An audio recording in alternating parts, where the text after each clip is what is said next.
Assalamualaikum warahmatullahi wabarakatuh. Waalaikumsalam warahmatullahi wabarakatuh. Alhamdulillahilladzi qad akhrajana ta'ijal fikri li arbabil hijah. Assalatu wassalamu ala sayyidina Muhammadin nuril huda wa samsid duha wa badrid duja wa ala alihi wa ashabihi ahli tuqa wan najah. Amma ba'd.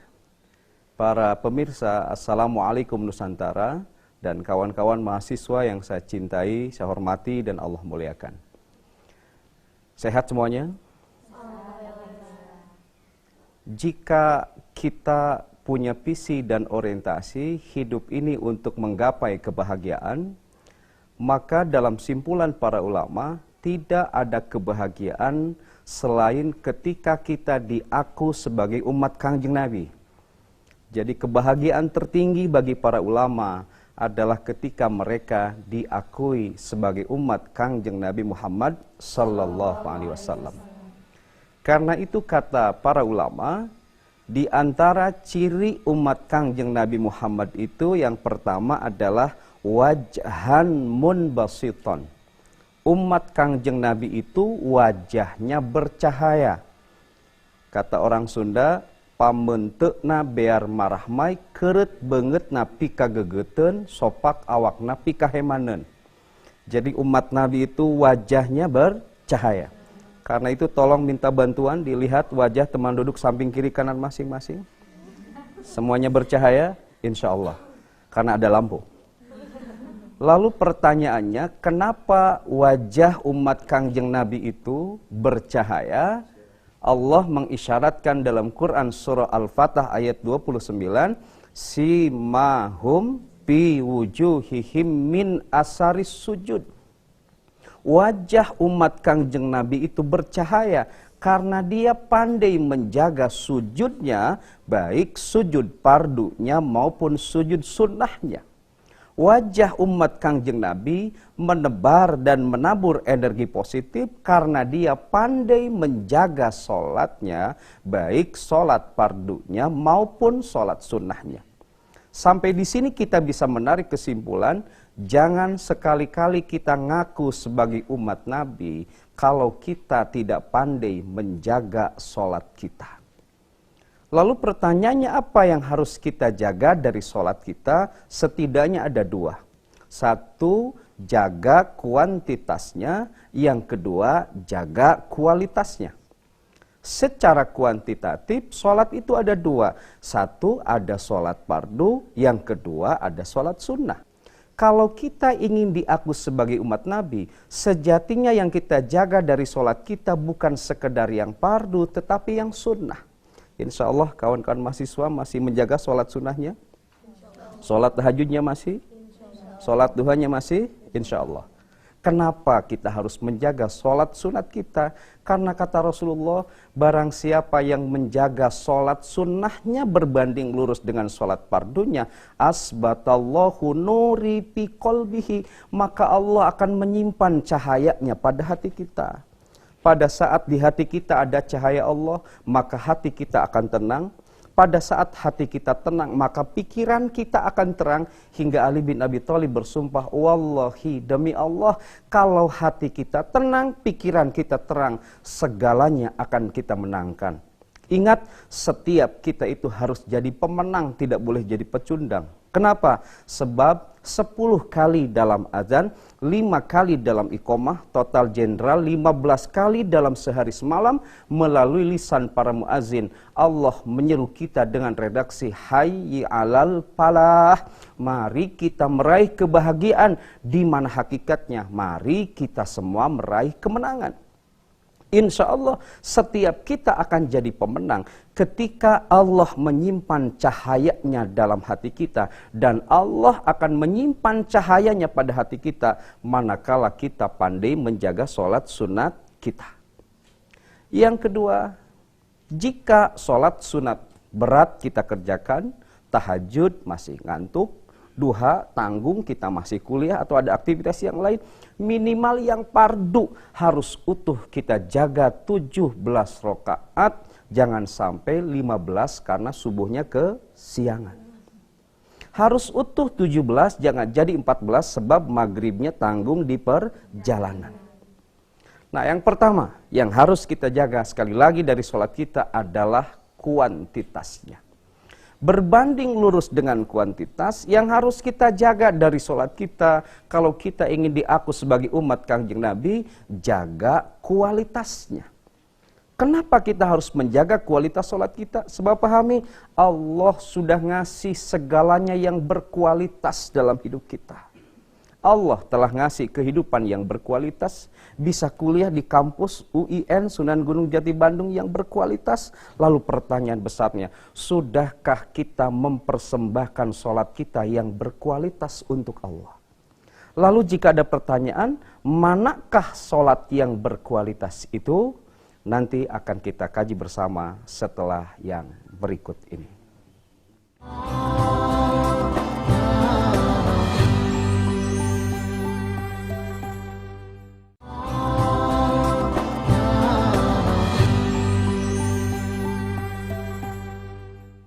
Para pemirsa, Assalamualaikum Nusantara yang saya cintai, saya hormati, dan Allah muliakan.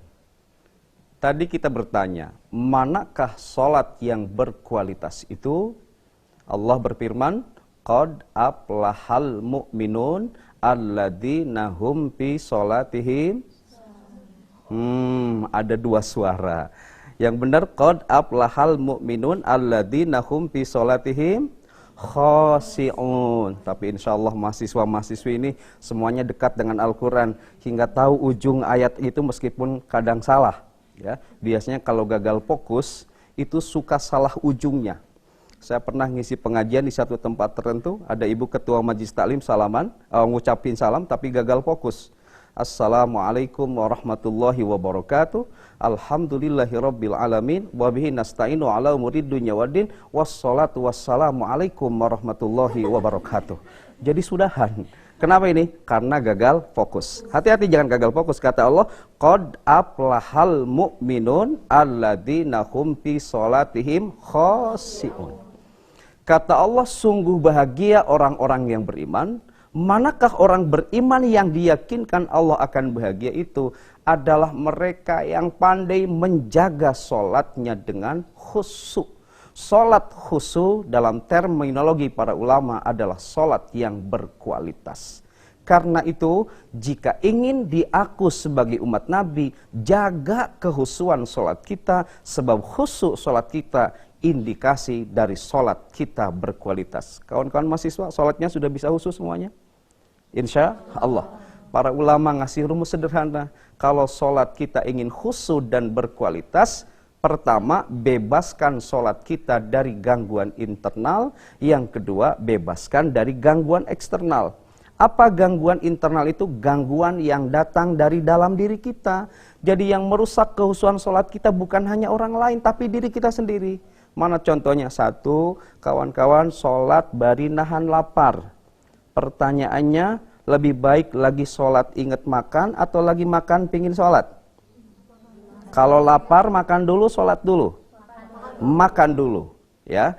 Yang kedua, yang jadi gangguan internal atas kehusuan sholat kita, ini sederhana tapi bahaya. Kita sholat nahan pipis. Kawan-kawan mau sholat taraweh, tiba-tiba datang HIP, hasrat ingin pipis.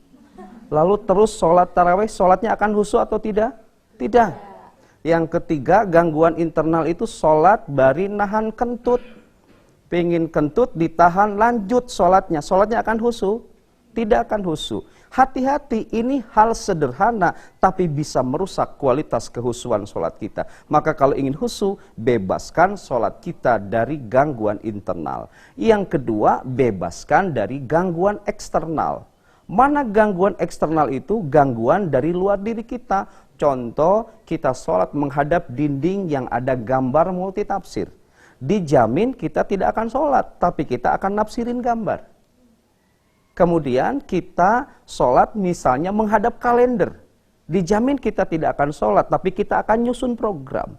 Maka kata para ulama, kalau sholat kita ingin khusyuk dan berkualitas, bebaskan dari gangguan internal dan eksternal. Selain itu hadirkan dalam diri kita ka'annaka tamutu ghoda, seolah-olah kita akan mati pada esok pagi. Anggap sholat yang kita kerjakan hari ini sebagai sholat yang terakhir. Itu yang pertama. Jadi pemirsa yang saya cintai, saya hormati, dan Allah muliakan, juga kawan-kawan mahasiswa semua, jika kita ingin diaku sebagai umat Nabi, pertama, jaga sholat kita, baik kuantitasnya maupun kualitasnya. Yang kedua, ciri umat Nabi itu lisanan latifan. Tutur sapanya itu santun. Jadi umat Kangjeng Nabi itu pada saat bicara tidak kasar, pada saat bicara tidak menonjolkan diksi yang ada daya ledak konfliktual yang tinggi. Jadi santun saat bicara. Allah mengisyaratkan dalam Al-Quran, umat Kangjeng Nabi itu pada saat bicara qaulan karima, dia memuliakan siapapun lawan bicaranya. Dua, umat Kangjeng Nabi itu pada saat bicara qaulam ma'rufa, dia berbicara yang baik dan memperlakukan siapapun lawan bicaranya dengan baik. Yang ketiga, kata Allah, umat Kangjeng Nabi itu qaulan layyina, pada saat berbicara lemah lembut dengan siapapun dia bicara. Bicara dengan atasan, kemudian dengan teman setara, apalagi kepada bawahan. Tidak hanya itu, kata Allah, umat Kangjeng Nabi itu pada saat bicara qaulam maisura, dia bicara yang ringan tetapi menghibur sekaligus ngasih solusi atas masalah lawan bicaranya.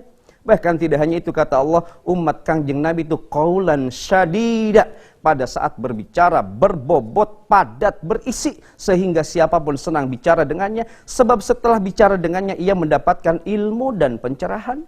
Tidak hanya itu, kata Allah, umat Kangjeng Nabi itu qaulan sakila, pada saat berbicara prinsipil, yang benar ia katakan benar, yang salah ia katakan salah. Tahu, ia jujur jawab tahu. Tidak tahu, ia jujur jawab tidak tahu. Dan jika ada kebenaran kalau disampaikan akan terasa pahit, ia bungkus kebenaran yang pahit itu supaya terdengar manis di telinga lawan bicaranya. Tidak hanya itu, kata Allah, umat Kangjeng Nabi itu qaulam baligo, pada saat berbicara komunikatif, nyambung bicara dengan siapapun. Lalu kenapa umat Kangjeng Nabi itu lisanan latifan? Dalam simpulan para ulama, karena yatlu kitab Allah, umat Kangjeng Nabi itu senantiasa menjaga lisannya dengan banyak membaca kitab Allah, yakni Al-Quran. Sampai sini kita bisa menarik simpulan yang kedua. Jangan sekali-kali kita ngaku sebagai umat Kangjeng Nabi pada saat kita ba'idum minal Quran, jauh dari Al-Quran. Umat Kangjeng Nabi adalah mereka yang memiliki kedekatan dengan Al-Quran. Dalam simpulan para ulama, ada beberapa tahap supaya kita bisa berinteraksi dengan Al-Quran. Tahap yang pertama ada yang disebut qiraah, tahap yang kedua ada tilawah, tahap yang ketiga ada terjemah, tahap yang keempat ada tafsir, tahap yang kelima ada tahfidz, dan yang keenam ada tatbik. Itu tahapan kita dalam berinteraksi dengan Al-Quran. Insya Allah nanti itu akan kita kaji setelah yang berikut ini.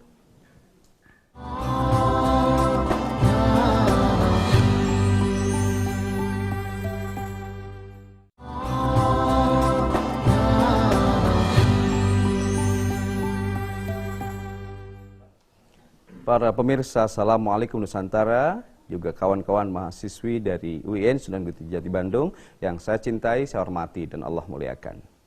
Kita lanjut tahapan interaksi kita dengan Al-Quran supaya kita diaku sebagai umat Nabi. Yang pertama adalah qiraah. Dalam arti yang sederhana, qiraah itu membaca Al-Quran apa adanya. Membaca Al-Quran tanpa panduan ilmu dan seninya. Pertanyaannya, bolehkah kita membaca Al-Quran tanpa panduan ilmu dan seni? Sebelum itu, ilmu yang berbicara untuk memandu baca Al-Quran yang baik, benar, dan indah, namanya ilmu apa? Tajwid. Kawan-kawan sudah ngaji tajwid semuanya? Insya Allah, meskipun kadang banyak yang protes, Ustadz liur ngaji tajwid itu. lieur kumaha teu logis Ustad. Nggak logis gimana? Contoh Ustad, nun mati ketemu hamzah disebut idhar. Teu logis Ustad, maknya si nun geus paeh papanggih jeung si hamzah. Itu bakatku males ngaji tajwid. Pertanyaannya, bolehkah kita belum belajar tajwid untuk membaca Al-Quran? Boleh. Sebab kata Nabi, al-mahir bil Quran ma'as syafaratil kiramil wararah. Orang yang mahir baca Al-Quran, suaranya enak, makhorijil hurufnya jelas, sipatil hurufnya pas, ahkamul wakti wal ibtidanya benar, waqaf wasonnya tam sempurna, kata Rasulullah, ma'as syafaratil kiramil bararah, kelak tempat duduknya akan disandingkan dengan para malaikat di surga. Amin. Sementara mereka yang terbata-bata baca Al-Qurannya, suaranya serak-serak cebrek. Yang panjang dibaca pendek, yang pendek dibaca, yang tipis dibaca, yang tebal dibaca, alhamdulillahirabbil alamin dibaca alhamdulillahirabbil ngalamin. Siratal ladina an'amta alaihim dibaca siratal ladina an'amta alaihim. Ghairil magdubi karena giginya copot dibaca jadi gurawil magdubi. Tapi ada rasa cinta yang mendalam pada Al-Quran hingga dia terus belajar membaca dan memahami Al-Quran. Falahu ajroni, maka dia itu diberi 2 pahala. 1 pahala untuk keselamatan hidup di dunia dan 1 pahala untuk keselamatan hidup di akhirat nanti. Jadi tidak ada alasan kita belum belajar tajwid untuk tidak baca Al-Quran. Tetapi sejatinya ditingkatkan proses interaksinya dari qiraah pada tilawah. Di antara makna tilawah adalah membaca Al-Quran dengan panduan ilmu dan seninya. Sebab ketika Al-Quran dibaca dengan panduan ilmu dan seni, menjadi enak kita dengarkan.